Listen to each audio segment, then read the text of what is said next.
2020 में 10 मिलियन लोगों की डेथ का कारण कैंसर है। क्या आप जानते हैं कि दुनिया भर में डेथ का एक मुख्य कारण कैंसर है? तो आज की इस वीडियो में मैं आपको कैंसर से बचने के उपाय और कैंसर के प्राथमिक लक्षण के बारे में बताऊंगी। नमस्कार, मेरा नाम है डॉक्टर धारा। डाइट, योगा और आयुर्वेदा चैनल में मैं आपका स्वागत करती हूँ। सबसे पहले वीडियो को लाइक और चैनल को सब्सक्राइब कर दीजिए। सबसे पहले तम्बाकू को इस्तेमाल करना छोड़ दीजिए। तम्बाकू का एक कस 250 हानिकारक रसायनों से भरा होता है, जिसमें से 70 कैंसर के कारण बनते हैं। 65 ईयर से पहले होने वाली हर 2 डेथ में से एक का मुख्य कारण तम्बाकू है। तम्बाकू से मुंह, पेट, मूत्राशय, स्वर तंत्र, गले, गर्भाशय ग्रीवा, अन्नाशय और गुर्दे का कैंसर हो सकता है। अगर आप तम्बाकू का इस्तेमाल नहीं भी करते, लेकिन सेकंड हैंड धुएं के संपर्क में आने से फेफड़ों का कैंसर हो सकता है। सेकंड, हेल्दी खाना खाइए। ज्यादा शुगर वाली चीजें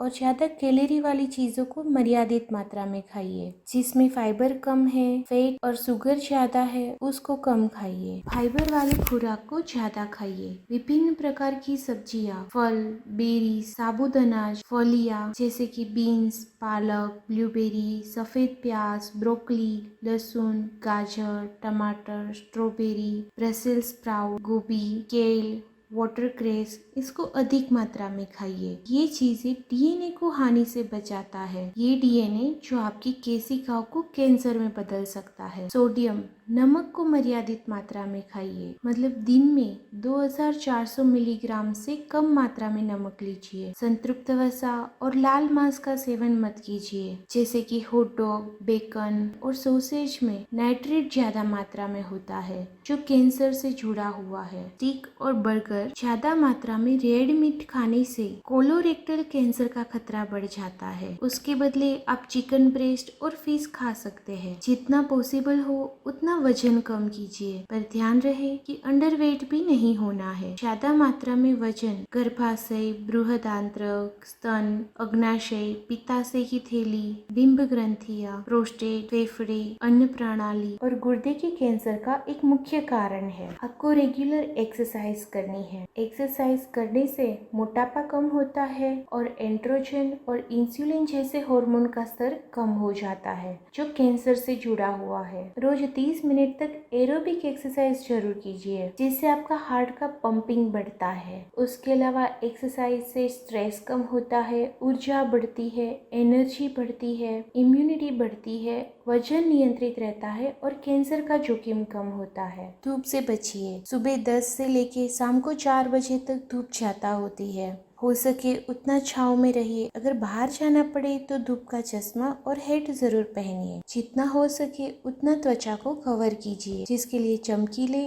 और डार्क कलर का इस्तेमाल कीजिए। सनस्क्रीन लगाना बिल्कुल मत भूलिएगा। अगर बादल ज्यादा हैं तो भी कम से कम 30 SPF वाली सनस्क्रीन जरूर लगाइए। हर 2 घंटे में सनस्क्रीन फिर से लगानी है। अगर आप स्विमिंग पूल में है या पसीना ज्यादा आ रहा है तो सनस्क्रीन को बार बार इस्तेमाल कर सकते हैं। टेनिंग बेड और सन लैंप से बचिए। कैंसर से बचने के लिए समय पे वैक्सीन लगाना बहुत जरूरी है। कुछ वायरल संक्रमण के कारण कैंसर की संभावना बढ़ जाती है, जैसे कि हेपेटाइटिस बी, जो लीवर के कैंसर का जोखिम बढ़ाता है। यह जोखिम खास करके सीनियर सिटीजन, जो लोग सेक्सुअली एक्टिव हैं, जो इंजेक्शन के रूप में दवाइयाँ ले रहे हैं, जो हेल्थ केयर या पब्लिक सेफ्टी वर्कर्स है, खास करके जो लोग इन्फेक्शन, ब्लड या बॉडी फ्लूइड के संपर्क में ज्यादा आते हैं, उनके लिए हेपेटाइटिस बी की वैक्सीन लगाना ज्यादा जरूरी है। HPV, ह्यूमन पेपिलोमा वायरस, जो सर्वाइकल और जननांगों के कैंसर के साथ साथ सिर और गर्दन के स्क्वेमस सेल के कैंसर का कारण बन सकता है। इसलिए 11 और 12 साल की उम्र की लड़कियां और लड़कों को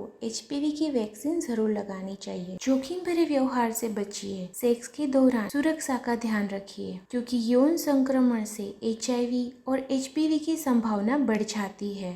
जिन लोगों को HIV या एड्स होता है उन्हें गुदा, यकृत और फेफड़ों के कैंसर का खतरा बढ़ जाता है। HPV सर्वाइकल कैंसर से जुड़ा हुआ है, लेकिन उससे भी गुदा, लिंग, गले और योनि के कैंसर का खतरा बढ़ा देता है। इंजेक्शन की सीरीज को इस्तेमाल करने के बाद फेंक दीजिए, क्योंकि उसके कारण HIV, हेपेटाइटिस B और हेपेटाइटिस C हो सकता है, जो लीवर के कैंसर का खतरा बढ़ा देगा। Know your family history. अगर आपके परिवार में किसी को कैंसर है तो आपको कैंसर होने की संभावना बढ़ जाती है, इसलिए समय समय पर जांच करवाना बहुत ज़रूरी है। स्किन, कोलोन, यूट्रस और ब्रेस्ट कैंसर अगर समय पे पता चलता है तो उनकी सक्सेस होने की संभावना बढ़ जाती है। 45 इयर्स के बाद कोलोरेक्टल कैंसर की जांच करवाने के लिए कोलोनोस्कोपी करानी चाहिए। महिलाओं को 50 साल की उम्र के बाद मेमोग्राम और पेप स्मीयर जरूर करवाना चाहिए। 50 साल की उम्र के पुरुषों को प्रोस्टेट कैंसर की जांच के लिए PSA का टेस्ट करवाना चाहिए। अगर आप स्मोकिंग करते हैं तो फेफड़ों के कैंसर के लिए लंग्स का CT स्कैन जरूर करवाइए। अगर चमड़ी पर असामान्य धब्बे और तिल दिखाई दे तो डर्मेटोलॉजिस्ट के पास जाके बॉडी चेकअप जरूर करवाइए।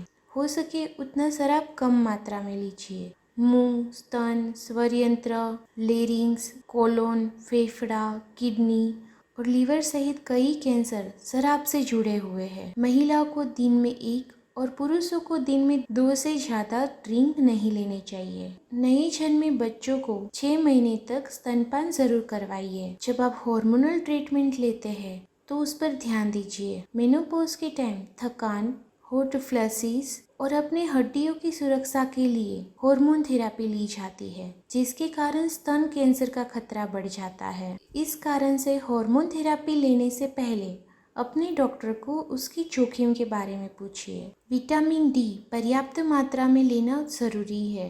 रोज 800 से 1000 IU की मात्रा में विटामिन D लेना चाहिए। विटामिन D प्रोस्टेट, पेट और दूसरे कई कैंसर का जोखिम कम करने में मदद करता है। अगर पर्याप्त मात्रा में नींद ना हो तो उसके कारण वजन बढ़ता है, जो कैंसर से जुड़ा हुआ है। ज्यादा मात्रा में विकिरण के संपर्क में आने से फेफड़ों के कैंसर का खतरा बढ़ जाता है। विकिरण से बचने के लिए मैंने ऑलरेडी एक वीडियो अपलोड किया है, जिसकी लिंक आपको डिस्क्रिप्शन बॉक्स में मिल जाएगी। केमिकल्स जो कैंसर का कारण बनते हैं वो आपके DNA को नुकसान पहुंचा सकते हैं। आपको उन केमिकलों से बचना है। उन केमिकल्स को छूने से, खाने से और सांस में लेने से कैंसर की संभावना बढ़ जाती है, जिसमें asbestos, radon, aromatic amine, polychlorinated biphenyl और बेंजीन, जिनके संपर्क में कुछ लोग काम पर या घर पे आते हैं। वीड किलर, प्लास्टिक और घरेलू उत्पादनों में यह केमिकल ज्यादा मात्रा में होते हैं। इन सारे रसायनों से आप बच नहीं सकते, लेकिन जितना हो सके उतना इन रसायनों से दूर रहिए। कुछ दवाई कैंसर होने की संभावना को कम करती है, जिसमें टेमोक्सिफेन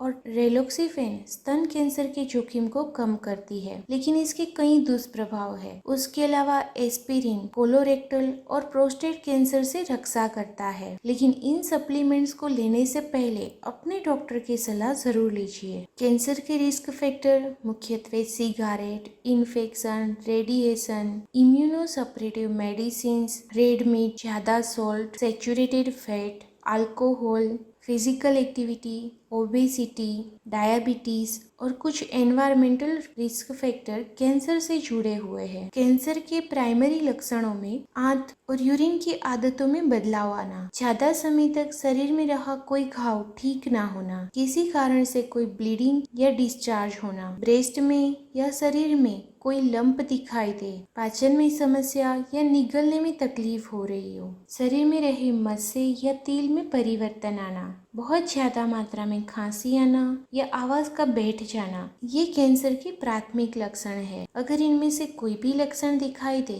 तो अपने डॉक्टर्स का संपर्क जरूर कीजिएगा। आपको ये वीडियो कैसा लगा ये कमेंट बॉक्स में जरूर बताइए। डाइट, योगा और आयुर्वेदा चैनल के इन वीडियोस को बहुत सारे व्यूज देने के लिए बहुत बहुत धन्यवाद। कैंसर से बचने के लिए ये वीडियो को अपने फ्रेंड्स के साथ शेयर जरूर कीजिएगा। चैनल को लाइक और सब्सक्राइब करके सपोर्ट कीजिए। Thank you. Take care.